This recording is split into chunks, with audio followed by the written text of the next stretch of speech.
সাক্ষাৎকার দেন। কি সাক্ষাৎকার দেবো ভাই? যে বিমান আছে বিমানের সাক্ষাৎকার দেন। রাশেদ খান মিলন ল্যাংটা ঘোরো, তোমার মতো মন্ত্রীরা প্রয়োজন নাই। হ্যাঁ, তোমার মতো মন্ত্রী থেকে আমাদেরকে এরকম ভোগাইও না। আমরা প্রবাসে বহুত টাকা পয়সা দেই তোমাদের। আপনি বলে আর বললাম না রাশেদ খান মিলন।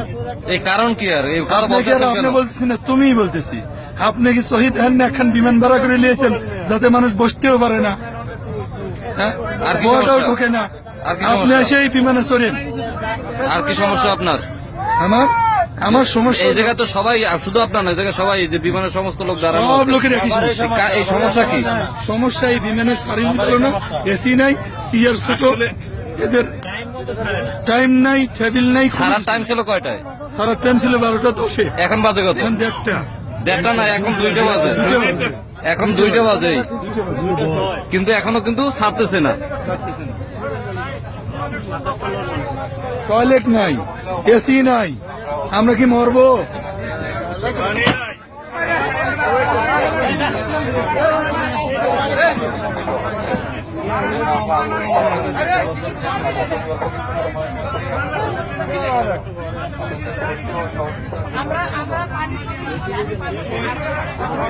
পানি টয়লেট সব বন্ধ।